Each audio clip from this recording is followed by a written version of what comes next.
जय बाबा स्वामी, जय आत्मेश्वर। हिमालय का समर्पण योग भाग 2 का आज 32वां दिवस है और हम हैं पृष्ठ क्रमांक 249 पर। गुरुदेव कहते हैं, मैं जब ध्यान में से बाहर आया तो देखा मेरे चारों ओर मछुआरे ही मछुआरे इकट्ठा हो गए थे।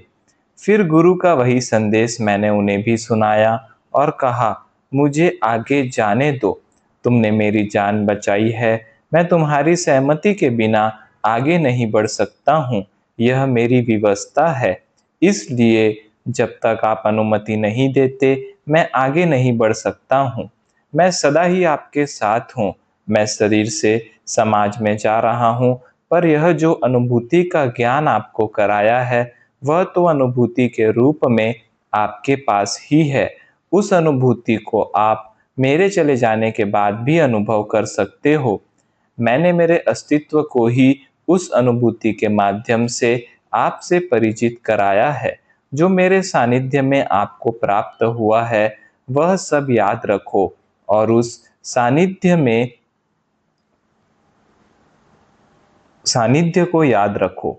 हमें हमारे जीवन में कितना गुरु सानिध्य मिलता है उसका कोई महत्व नहीं है। महत्व इस बात का है कि हम गुरु को एक सामान्य मनुष्य न समझकर परमात्मा के माध्यम मानते हैं या नहीं, और उनके सानिध्य को कितना संभाल कर रखते हैं। मैं आज भी शरीर से दूर रहकर भी गुरु के पास हूँ, गुरु सानिध्य में ही हूँ, क्योंकि मुझे जो भी गुरु सानिध्य मिला उसे मैंने अभी तक संभाल कर रखा है और जीवन भर संभाल कर रखूंगा। यानी मैं जीवन भर गुरुदेव के ही सानिध्य में रहने वाला हूँ। अनुभूति के माध्यम से मैं आपके हृदय में ही हूँ। आप जब भी अपनी आंखें बंद करेंगे और मुझे भीतर ढूंढेंगे, मैं आपको दर्शन दूंगा ही, क्योंकि मैं आपके ही हृदय में बसा हूँ। आपका प्रेम मेरे कार्य में बाधक सिद्ध हो रहा है। मोह तो शरीर का होता है, आत्मा को कोई मोह नहीं होता। आत्मा की होती है आत्मीय अनुभूति, बस उसे पकड़े रहो, वही शाश्वत है, बाकी सभी नाशवान है। जीवन में प्रेम के साथ रहो। एक बार मनुष्य के भीतर का परमात्मा देखना आ गया तो फिर प्रत्येक में ही परमात्मा के दर्शन कर सकते हो। प्रत्येक जीव में ही परमात्मा विद्यमान होते हैं। हमारे पास उन्हें देखने की केवल दृष्टि होनी चाहिए। वह दृष्टि एक बार प्राप्त हो गई तो परमात्मा तो सर्वत्र विद्यमान है ही। यह अनुभूति तो आत्मा पर आत्मा के द्वारा परमात्मा का ही एक प्रकार का संस्कार है जो सदैव बना ही रहता है। तो उस अनुभूति को संभालो और मुझे जाने दो। फिर बड़ी कठिनाई से उन मछुआरों ने मुझे जाने की अनुमति प्रदान की। फिर रात भर गाना बजाना चलता रहा, मानो कोई उत्सव चल रहा हो। फिर सुबह दो जानकार लोग मुझे रास्ता दिखाने के लिए आए। मुझे मेरी एक निश्चित दिशा की ओर बढ़ना था। वे दोनों उनकी गांव की सीमा तक आए थे। मैंने उनका आभार व्यक्त करते हुए विदाई ली। जब विदाई ली तब वे मेरे पैरों पर गिरकर रोने लग गए।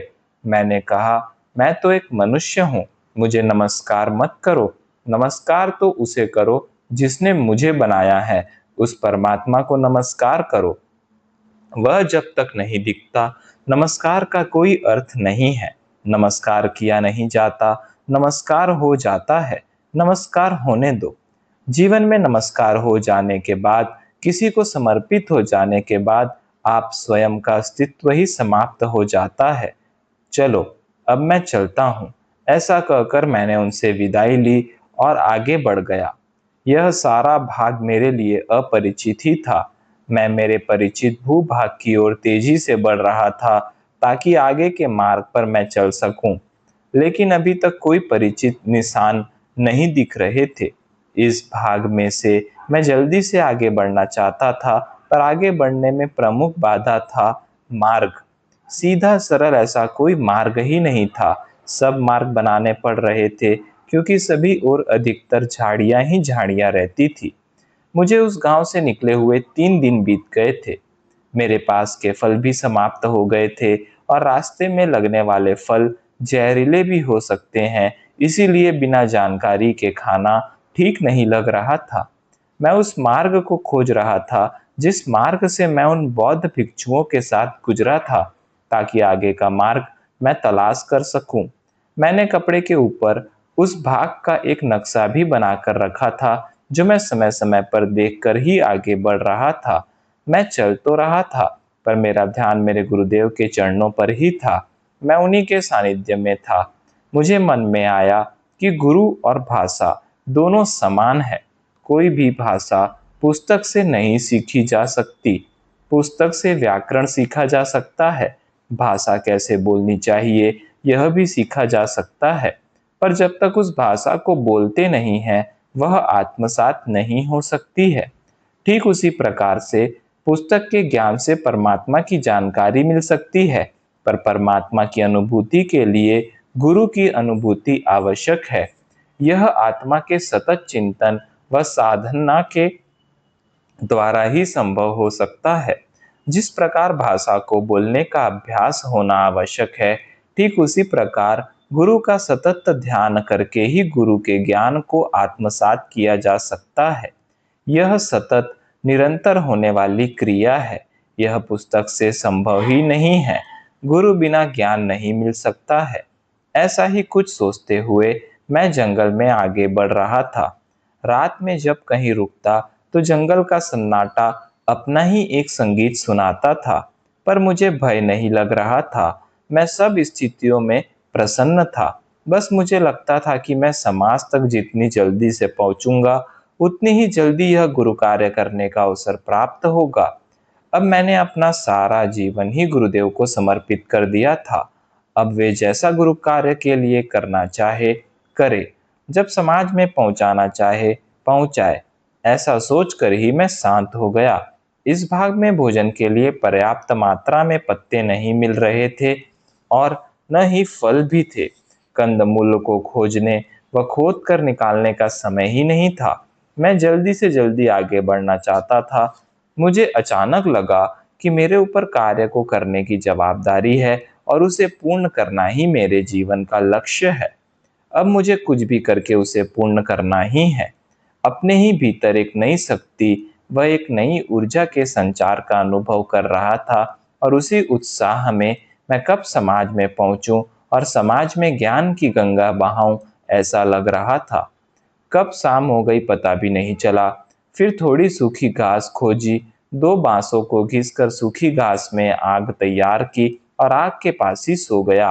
आग से थोड़ी गर्मी भी मिलती है और आग जलाने पर जानवर भी पास में नहीं आते हैं। अगले दिन सुबह सामने वाला पूरा पहाड़ चढ़ना था। यही लक्ष्य सामने रखकर सो गया। रात में रात के समय ठीक से नींद नहीं आई, क्योंकि वहां पर जंगली खरगोश बहुत बड़ी संख्या में थे और बड़ी संख्या में आकर मेरे आसपास दौड़ रहे थे और उनकी आवाज से नींद कई बार टूट रही थी। सुबह सुबह थोड़ी नींद लग गई, उतना ही आराम हुआ।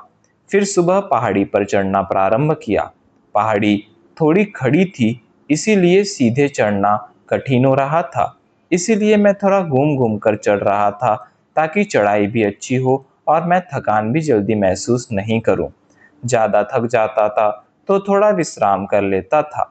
मैं मन में विचार कर रहा था, जीवन में भी प्रगति करना बड़ा कठिन है। जीवन में अधोगति करना या गिरना बड़ा ही आसान होता है। कभी मजबूरी और आवश्यकता ही जीवन में एक उत्साह ला देते हैं, क्योंकि दूसरा कोई उपाय ही नहीं होता है। तो एक ही मार्ग होने के कारण सारी एकाग्रता एक ही साथ लग जाती है और कार्य मजबूरी के कारण ही क्यों ना हो संपन्न होने लगता है। यानी किसी भी कार्य को संपन्न करने के लिए एक निश्चित उद्देश्य होता है। वह उद्देश्य ही मनुष्य को एक नई ऊर्जा देता है और मनुष्य का ध्यान भी इधर उधर नहीं जाता है। पहाड़ मनुष्य को नया लक्ष्य प्रदान करते हैं, उसमें संघर्ष के नए भाव का निर्माण करते हैं। स्थित ही रहते हैं, पर मनुष्य का वे सदैव आवाहन करते रहते हैं। उस आवाहन को स्वीकार करके मनुष्य जब उस पर चढ़ता है, तो मनुष्य पहाड़ी के उच्च शिखर पर पहुंचकर विजय का प्राप्त करता है कि मैं विजयी हो गया, मैं जीत गया। केवल एक भाव है जो पहाड़ी के उच्च शिखर पर पहुंचकर मनुष्य को प्राप्त होता है। वास्तव में पहाड़ तो अपनी ही जगह स्थित है, निश्चित स्थान पर ही स्थिर होता है।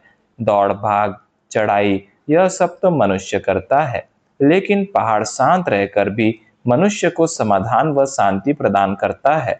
मनुष्य जीतता है यानी पहाड़ हारता है, ऐसा कुछ भी नहीं है। वह तो उस उच्च स्थिति में पहुंचा हुआ है कि हार और जीत कोई अर्थ ही नहीं रखते हैं। अर्थ लगाने का भाव केवल मनुष्य का ही होता है। इसीलिए उसे लगता है कि मैंने चढ़ाई पूरी कर ली, मैं जीत गया। मनुष्य ही अपने आप में समाधान प्राप्त कर लेता है। ऐसा ही कुछ समाधान आज मैंने इस पहाड़ी के उच्च शिखर पर पहुंचकर अनुभव किया। पहाड़ तो बेचारा शांत ही खड़ा था और मानो कह रहा था कि तू उच्च शिखर पर पहुंचकर खुश है ना, चल खुश रह, मैं सदैव खुश ही रहता हूँ। अब अंधेरा हो चला था, मुझे विश्राम की आवश्यकता महसूस हो रही थी। पहाड़ी के ऊपर बहुत तेज ठंडी हवा महसूस हो रही थी। दो बड़ी चट्टानों के बीच मैंने मेरा रहने का स्थान खोज लिया और उसी स्थान पर रात गुजारने का निश्चय किया। दूसरे दिन सुबह तेज हवाओं के कारण ही मेरी नींद खुली। थोड़ी देर ध्यान किया तो बड़ा अच्छा ध्यान लगा और शायद उच्च शिखर पर पहुंचने के कारण एक ऊपरी आभा मंडल का एहसास हुआ और सुबह के उस ध्यान ने मेरे भीतर एक नई ऊर्जा का संचार किया। अब बड़ा अच्छा अनुभव हो रहा था। हालांकि पिछले सप्ताह भर से मैं भूखा ही था, खाने के लिए उपयुक्त पत्ते नहीं मिल रहे थे। उसके अलावा इतनी पहाड़ी चढ़ना भी एक थकान भरा कार्य था। लेकिन ध्यान के बाद मुझे अच्छा लगने लग गया। जब सूरज उगा और बाद में जब मैंने देखा तो वास्तव में वह सूर्यदेव मेरे जीवन में भी एक नई आशा की किरण लेकर आया था। क्योंकि पहाड़ी के उस पार वही छोटा सा गांव था जिस गांव में से मैं कई महीनों पहले उन बौद्ध भिक्षुओं के साथ गुजरा था।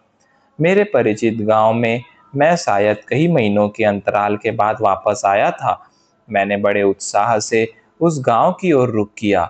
इस गांव के लोग अधिकतर खेती ही करते थे और यह गांव आसपास के गांवों से सड़क मार्ग से जुड़ा हुआ भी था। यह भी आदिवासियों का ही गांव था, पर वे काफी विकसित व संपन्न थे। वे खेती करते थे, सब्जियां उगाते थे। काफी बड़े बड़े उनके खेत थे जो ऊपर से बड़े सुंदर लग रहे थे, जैसे चौकड़ियों के आकार वाली कोई बड़ी चादर बिछी हो, ऐसा लग रहा था। और बीचों बीच ही गांव था। गांव के चारों ओर खेती थी। कई घर खेतों में भी बने थे जहां पर कोई किसान रहता नहीं था, पर खेती का सामान आदि रखने के लिए या आवश्यकता पड़ने पर रहने के लिए प्रत्येक किसान ने ऐसा घर बनाया ही था। कुछ छोटे थे और कुछ बड़े थे। खेती का कार्य जब अधिक होता था तब किसान अपने खेत वाले घर में ही रुकते थे। ये घर एक विशिष्ट बारीक घास के छप्पर से बनाए गए थे। ऊपर से देखने पर गांव का बड़ा सुंदर दृश्य दिख रहा था। मैं बड़े उत्साह से गांव की ओर उतर रहा था।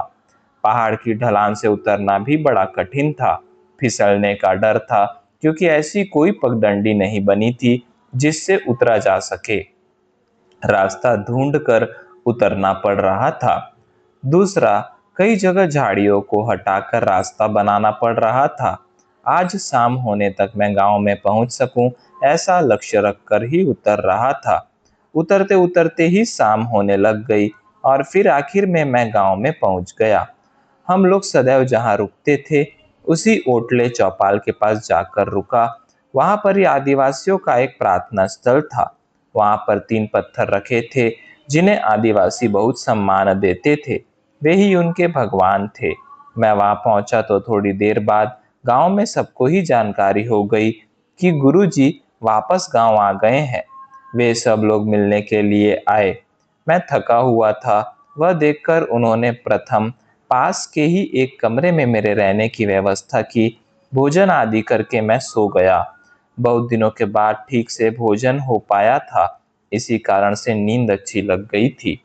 फिर दूसरे दिन उठा तो गांव के कुछ किसान सेवा करने के लिए आए थे। उनमें ही एक तानिया नाम का किसान भी था। वह बड़ा धार्मिक था।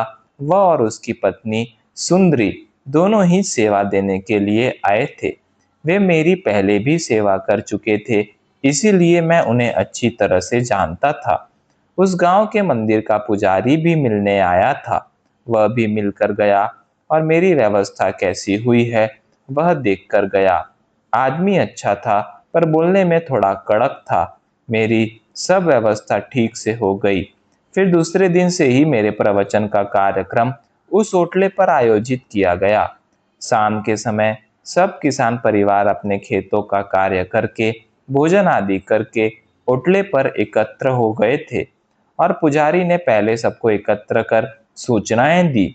फिर फूलों और पत्तों की एक टोकरी मुझे भेंट की गई। बाद में मैंने अपना प्रवचन प्रारंभ किया। तुम सभी लोग किसान हो और सदैव प्रयत्न करते रहते हो कि अच्छी फसल हो, अच्छी पैदावार हो और फसल अच्छी किस्म की भी हो, क्योंकि अच्छी किस्म की फसल होने पर ही आपको उसके अच्छे दाम मिल सकेंगे। यानी आपके दो लक्ष्य हैं, अच्छी मात्रा में उपज हो और अच्छी किस्म की उपज हो।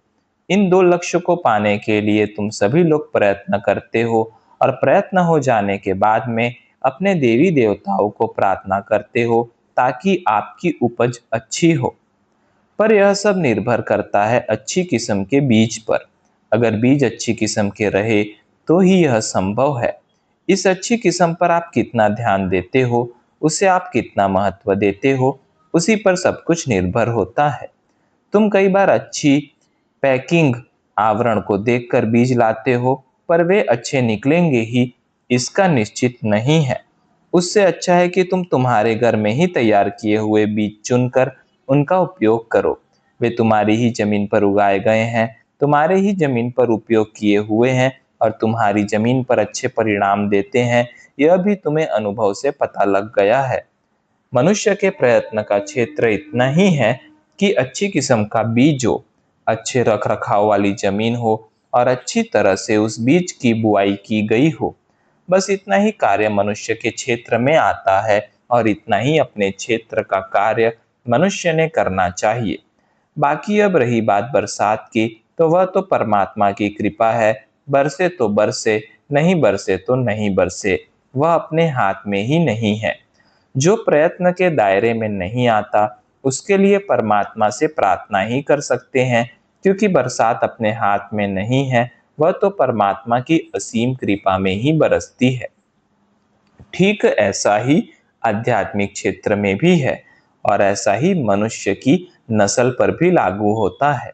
सारे आध्यात्मिक क्षेत्र में केवल साधना करना ही साधक के हाथ में होता है, पर साधना के बाद गुरुदेव कब प्रसन्न होंगे यह कोई नहीं बता सकता है। साधक को सदैव ध्यान करके अपना चित्त शुद्ध व पवित्र बनाकर ही रखना होता है। गुरु कृपा की बरसात कब होगी यह कोई नहीं कह सकता। होगी अवश्य, पर कब यह कोई नहीं जानता। किसी भी क्षण हो सकती है। हमें उस कृपा को ग्रहण करने के लिए तैयार होना चाहिए। आपकी जमीन वही है, आप भी वही हैं, बरसात का पानी भी वही है, पर एक पेड़ लगाते हो वह कड़वे नीम का उगता है और एक पेड़ लगाते हो वह मीठे आम का उगता है। ऐसा इसीलिए होता है, कड़वे नीम के वृक्ष के बीज से कड़वा नीम उगेगा और मीठे आम के वृक्ष के बीज से मीठे आम का वृक्ष उगेगा। हम बो तो रहे हैं कड़वे नीम के बीज और इच्छा कर रहे हैं कि अच्छे मीठे आम का वृक्ष उगे, पर व्यवहारिक रूप से देखो, क्या यह कभी संभव है? यह कभी संभव ही नहीं है। ठीक ऐसा ही है। हम कल्पना तो एक ऐसे विश्व की कर रहे हैं कि शांत विश्व हो, कल्याणकारी विश्व हो, अच्छा विश्व हो, पर हम अच्छे विश्व के लिए अच्छी आत्माओं को आमंत्रित नहीं कर रहे हैं। जब तक अच्छी आत्माएं इस धरती पर नहीं आएंगी, विश्व में शांति कभी नहीं आ सकती है। ऐसा नहीं है कि अच्छी आत्माएं ही नहीं हैं, ऐसी अच्छी आत्माएं हैं, पुण्य आत्माएं हैं, पर उन्हें कोई आमंत्रित ही नहीं करता है। और आमंत्रित इसीलिए नहीं करता क्योंकि कोई इंसान अपनी नस्ल सुधारना ही नहीं चाहता है। आप बैल खरीदते हो तो भी अच्छी जाति का खरीदते हो, बैल के खानदान का पता लगाते हो, उसके नस्ल की संपूर्ण जानकारी लेकर उसे खरीदते हो। यानी आप जागृत नहीं हो ऐसा नहीं है, पर वह जागृति आपके भौतिक स्तर पर है। अच्छी किस्म का अच्छी नस्ल का बैल आएगा तो खेती में अधिक मदद करेगा, और अधिक मदद करेगा तो अधिक धन प्राप्त होगा। पर ऐसी ही जागरूकता अपनी संतान के प्रति क्यों नहीं रखते हो? क्यों किसी भी आत्मा को अपनी संतान के रूप में इस धरती पर आने देते हो? तुम्हारी इच्छा भी नहीं होती और तुमने आपस में केवल समागम कर लिया, इसीलिए संतान आ गई। यानी वह संतान बिन बुलाए मेहमान की तरह आ रही है, जो अच्छे स्तर की नहीं है। तो विश्व अच्छे स्तर का कैसे हो सकता है? अच्छे उच्च स्तर के विश्व के लिए अच्छे स्तर की आत्माओं का इस धरती पर आना आवश्यक है। माँ बाप का समागम हो गया, इसीलिए संतान हो गई, ऐसा नहीं होना चाहिए। अच्छी संतान की प्राप्ति के पवित्र उद्देश्य से ही समागम होना चाहिए। यानी पुण्य आत्मा प्रथम, समागम बाद में रहे। समागम तो माध्यम है एक पुण्य आत्मा के जन्म लेने के लिए, पर पुण्य आत्मा के जन्म के लिए माँ बाप पुण्यवान होने चाहिए। पुण्यवान माँ बाप के बिना पुण्य आत्माओं को आमंत्रित किया ही नहीं जा सकता है। इसके लिए ध्यान करो, योग करो और अपने आप को एक शुद्ध पवित्र आत्मा बनाओ, तो ही यह कार्य घटित हो सकता है। हमने अच्छी आत्माओं का मार्ग बंद करके रखा हुआ है और इच्छा कर रहे हैं कि पुण्य आत्माएं इस धरती पर अवतरित हो और विश्व का कल्याण हो, विश्व में शांति आए। यह केवल दिवा स्वप्न है जो कभी भी पूर्ण नहीं हो सकता। जय बाबा स्वामी, जय आत्मेश्वर।